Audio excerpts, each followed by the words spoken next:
We are back once again to discuss the challenge. Wow, this has been a very long off season. This has got to be like a record or something.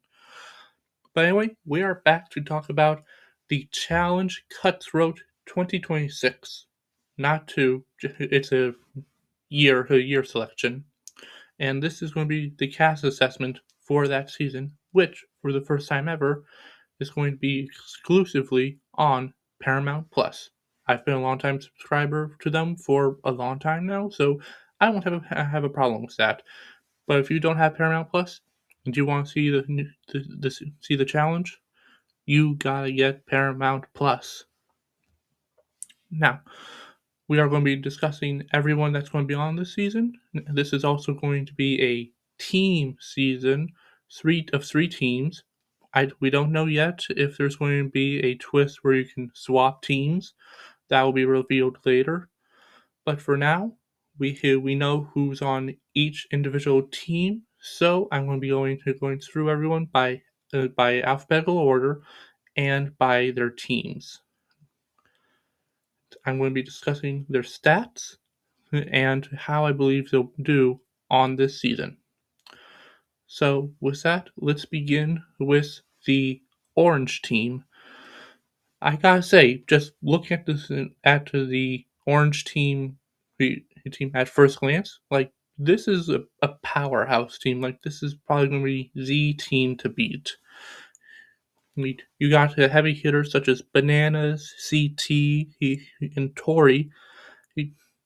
And you got some really good competitors as well sliding themselves in there. There's such as Michelle and some of the new team, the new threats from the previous season. Which I gotta say, I love that they're really bringing the new threats from the previous season because they really did make the season last year really good. We have Will, Justin, and Izzy. The only question mark I have is Deb. I have no idea who Deb is, but I will see how she does. Anyway, that's my initial thoughts on the team in general. Now let's get into the individual players, starting with Johnny Bananas of all people. 7-time champ, 12-time finalist. This will be his 26th season. This guy is the challenge, apparently. I mean, the stats kind of prove that. And he has a 16-16 elimination record. Strengths: he's a very charismatic and good at the politics. Weaknesses: he's not that greatest with puzzles, and sometimes the house can unify and target him. So we'll see how things go for him this time around. Next up is another legend, C.T. Tamburello, 5-time champ, 10-time finalist, 22 seasons. This will be his 22nd, and a 7-7 elimination record. Strengths: I mean, the guy is social, he's strategic, and when he's in the right shape, he's built like a Mack truck. Like, you do not want to go up against this guy in a physical elimination ever, which is probably one of the biggest reasons why he's usually left alone the whole season. Weakness: I think his reputation was sort of squandered a bit coming from the previous season where no one really wanted him as a partner and he really didn't perform to his best. So the question I have is, how is his perception going to be coming into this season? Because he might be someone that people will be looking at as, do I really want him on my team? Next up is our first rookie of our cast assessment. We have Deb. She's a rookie, first season. She's from Love Island 4. Um, I don't know Deb at all. Like, she and another Love Islander that we'll be discussing later are the only ones I don't know from this cast. So let's see what she has to give. Okay. Next, we have Izzy. This is her second season. She's one of the new threats. and she has a 0-1 elimination record. I think Izzy performed as well as she could coming from last season. I think she was definitely one of the better girls overall.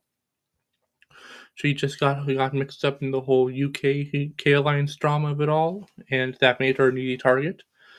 But there's not really a UK alliance here coming into this season, so could that give her some grace and allow her to make some new allies, or will this put her more on the outs? We'll see. Another new threat, we have Justin. Also his second season. He has a 1-1 elimination record going into the very first one of last season and winning, and then also going to the very last elimination and losing right before the final.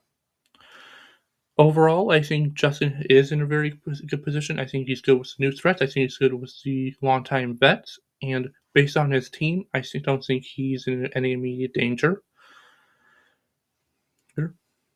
I still a bit struggle if he ends up in like a hall brawl or a pole wrestle how he'll perform. But other than that, I think Justin is in it for the long haul. Next is my personal favorite all-time player on any show. It's Michelle Fitzgerald. One-time finalist. This will be her 6th season on the challenge, and she has a 6-3 elimination record. She's really good with the politics. Her superpower is social, and she's on a hot streak when it comes to eliminations. She's won her last 4 eliminations. I really do think this time will be different from eras. I do think she has a lot of allies, and I don't think she will be as targeted as she was on 40. I also think making it to the final and just falling short, 1 point behind a championship, has indeed fueled her to a new level, and we could very well see Michelle come away from the season with the title of champion if things go all right for her. Going from my favorite to my least favorite of all time, we have Tori Deal. One-time champion, 7-time finalist, 11th season, and she has an 8-3 elimination record. I'm praying to the challenge gods that she will lose and she won't make it to another final only to suck at it. Probably not going to happen though. She has a knack for just staying. Strengths, she's a physical powerhouse. Weaknesses, she can get a bit scatterbrained, I guess. I haven't been a fan of Tori since World Championship, and I can't forgive that. And our last player from the Orange team is Will. New threat coming into this season. His second season, 0-1 elimination record. He went to the second to last elimination of last season, just missing on the final as well. And the circumstances around him going into that elimination are a bit messy and chaotic. So I don't think Will is going to be targeted or put into a bad position. His time might come down later on, but overall, I do think Will is someone that people would want to keep around. Also, he's really good entertainment for the show, so yay. But anyway, that's everyone from the Orange team. So let's move on to the next team. We have the Gray team. Now, overall, just looking at this team, I'm just as confident in them as the Orange team. While they don't have like absolute legends and powerhouses like CT, Bananas, or Tori, they have some really great competitors such as Corey. You got Nerys. You got Chris Underwood, champion of USA 2. You also got Sydney, who almost won last season. And I think you also got some standout competitors too, such as an Adrian, a Cassidy, a Leo. You know, we also have Keanu, who was a standout from the previous season of Big Brother. So I think really great to see him make the turnaround so quickly. But overall, I think this team is just as capable as the Orange team, and I think those two teams are going to be the ones to look out for. And with that, let's get into the individual players, starting with Adrian, one-time finalist who got fourth place last season, and this will be her second season. Now, she also has an elimination record of 4-0. She won 4 eliminations last season with her partner, C.O. Campbell. I think Adrian definitely has a lot going for her this season. I think she can make a deep run, but I do want to see her to see what she can do in a solo elimination. Can she perform as well and effectively without a partner? Next, we have Cassidy Clark, originally from Survivor 43. We also saw her get fifth place on the Challenge USA 2. This is her second season. She has a 3-1 elimination record, just missing out on the final, losing in a hall brawl to Chanel. Do I think the same road will be taken with Cassidy this season as her previous season, USA 2? Probably not, but I can see people wanting to throw her in later on, perhaps. It's an up in the air question. Next, we have an all-time great player, along with Cassidy, should have been brought back sooner, but now they are both here together on the season and competing on the same team. We have Chris Underwood. This guy's Underwood for me. Like, I think her last name is really great, so I'm going to be using that. He is a one-time champ and a one-time finalist, making it to the final on USA 2 and winning it against 3 elite competitors of the challenge. This will be his second season, and he has an elimination record of 4-0. He is undefeated. He is also the champion of Survivor Edge of Extinction. So he is like back-to-back champ. The champ can he do a three-peat? Winning Survivor, then winning USA 2. Can he win Cutthroat 2 and be one of the most stacked reality champions of all time? We'll have to wait and see.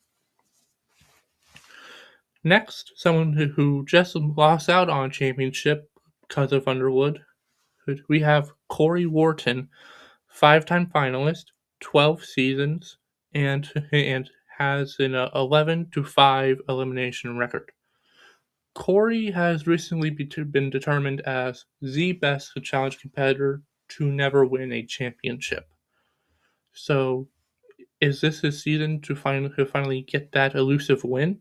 He's got Nelson. He's got a whole bunch of allies this season.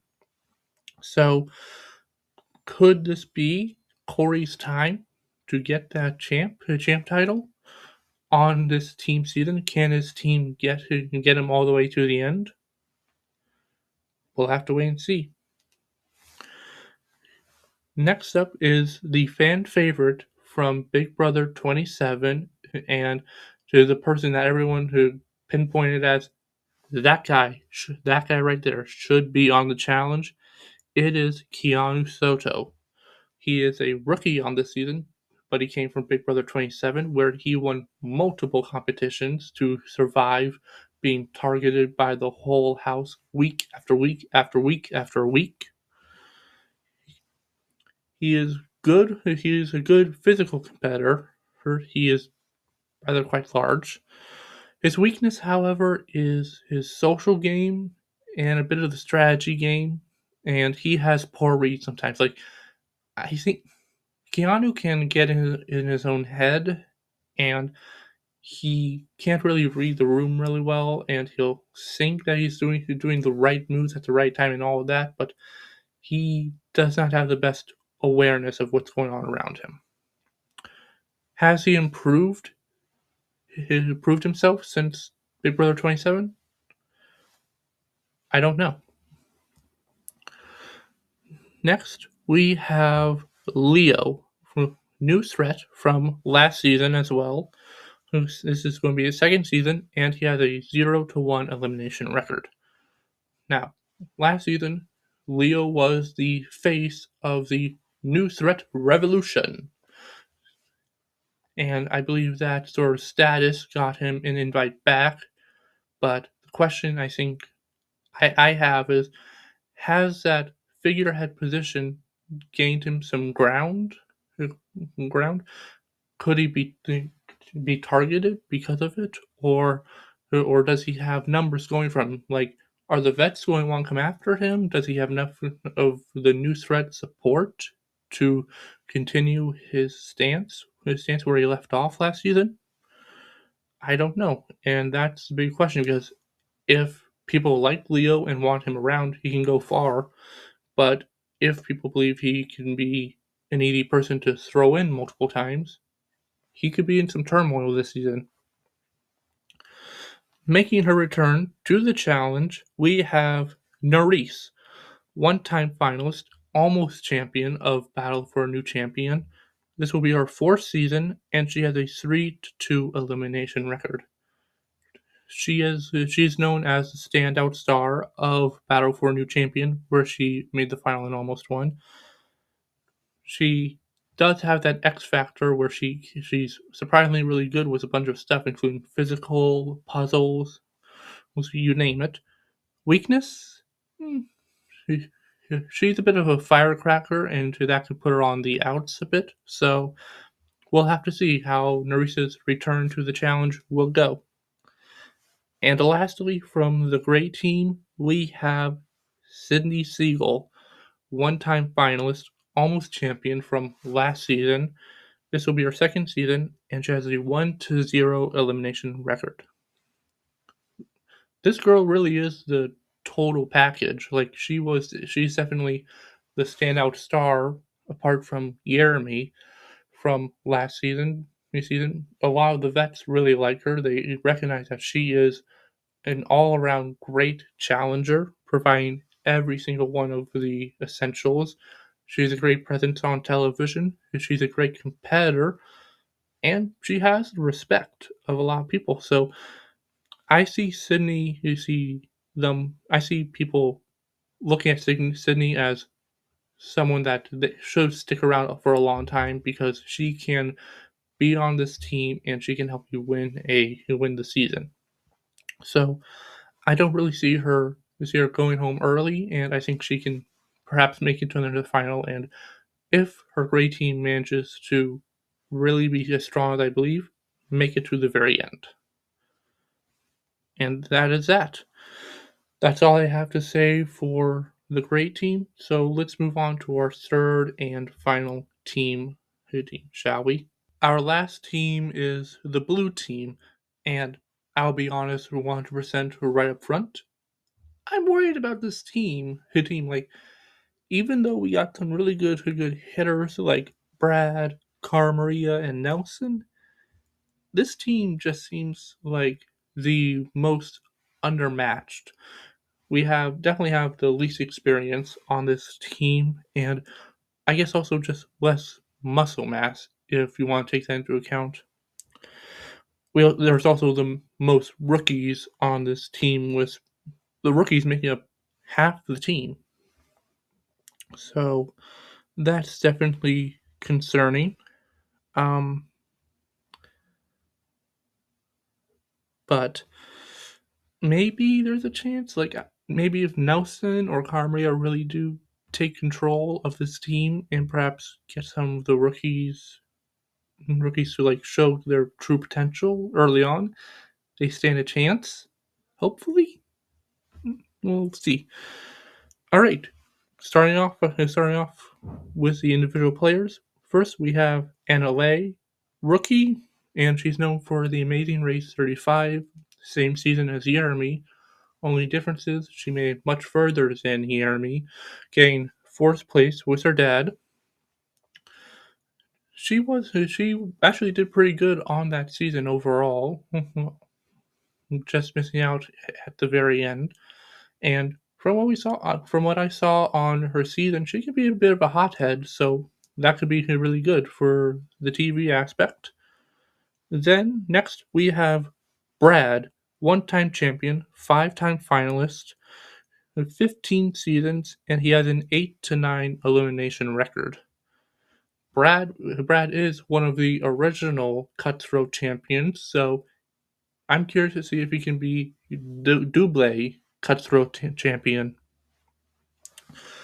Brad is usually a really good competitor, but last few seasons Brad has been off his game. I don't know if it's a mental thing or what, but if Brad wants to be a two-time champion, he needs to get his act together. Next player, we have the legendary Cara Maria, two-time champion, 10-time finalist. This is her 18th season, and she has an amazing elimination record of 16-7. Strengths, she's pretty much good at almost everything except swimming, which is her biggest weakness. And she's not the greatest with puddles, but she has her moments. She had to leave last season due to the health conditions and the untimely passing of her mother, but she decided to come back this season and prove that she still got it. She can make it to another final, and she can become a three-time champion. She's going to name her team, though, I think. Next, we have Cedric. He's the last new threat that was brought back to this season. He one-time finalist. This is his second season, and he has a 2-0 elimination record going to the last two eliminations last season, beating Will and Justin. Cedric proved that he's very much capable to do the challenge, and he even proved that in the final, even though he got third place. I think the biggest weakness that he has, though, is the perception that he's coming to the season with. I think a lot of the vets, in particular, view him as a snake, as that was sort of the ending conclusion of last season, that Michaela and Cedric were snakes, and they deceived a lot of people at the end. So that kind of perception can put Cedric in a lot of danger early on, even though I think he may actually be an asset to his team. Next, another rookie, the rookie I discussed earlier from Love Island, Josh Goldstein. I don't know who Josh is. I don't watch Love Island, but I heard that he had to leave one season and then was formally eliminated the next season he was on.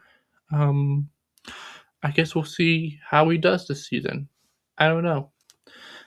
Now, moving on to a player that I am really, really excited to see on here, we have Letty from Deal or No Deal Island 2.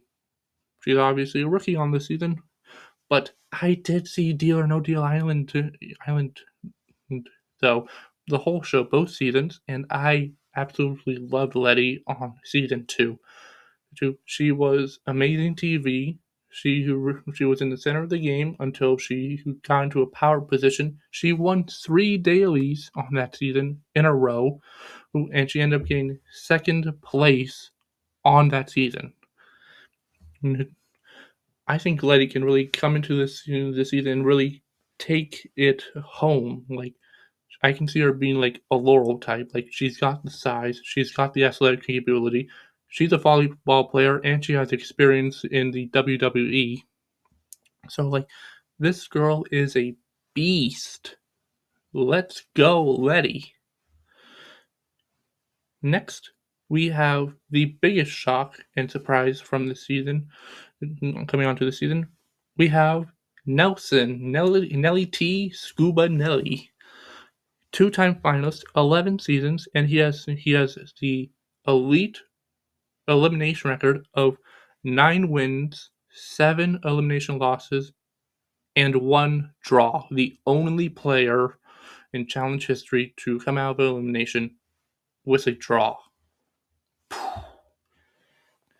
Now, Nelson hasn't been on the challenge since like 2022, 23, I would say. His last season of the main show that he did was Ride or Dies. Then he was on World Championship, and then he had to be removed from the show, removed from being on future seasons because he was involved in a very public car accident that resulted in the loss of his foot, just below the knee.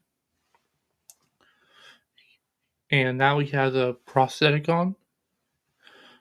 He because he was involved in a DUI. So this pretty much, I believe, for a lot of people, took him out of contention to be on future seasons. But now he's back, and I'm very curious to see how Nelson will do on this season. Not just with the prosthetic leg, but also like this new lease on not just challenge life, but life in general. Can we see Nelson really come into a new breath of fresh air, if you will, and really take home a challenge win? I'm curious to see. We've had Jordan on here before, who's missing most of his right hand. So, is this new feature of Nelson's of a prosthetic foot going to be his superpower? I don't know. Let's see. And the last player we are discussing is Riley, last rookie player, or the last player from Big Brother 25, same season as Blue in America from last season. I covered Riley. Big Brother 25 was the only Big Brother season I've covered on this channel. She was the first head of household that season, and then she ended up being the second person eliminated from that season. I gave Riley credit for not being a horrible player that season, mainly because there was a lot of people that honestly played a lot worse than her. But did I ever say she should return or she would be a good player on like something like the challenge? Probably not. Um, there could be some upsides to Riley. She's definitely has a lot of unused potential.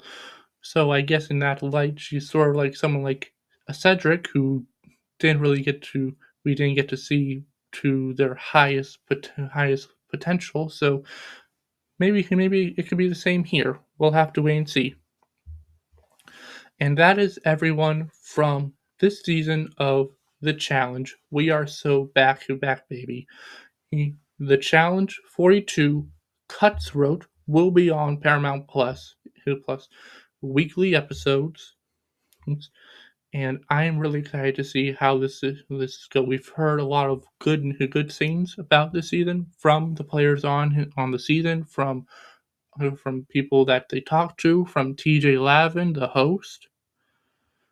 And not only is it going to be a savage gameplay, but apparently they're also diving more back into the reality aspects of it, which is good because this is a reality show at the end of the day. But otherwise, I'm really excited for the season to be starting a week from now. So be ready for that. If you made it to the end of this video, congratulations. Please subscribe. I can give you more content like this. Until next time, I'm probably going to be talking about Survivor and other future seasons of the challenge. I'll also be back here discussing the season at the end.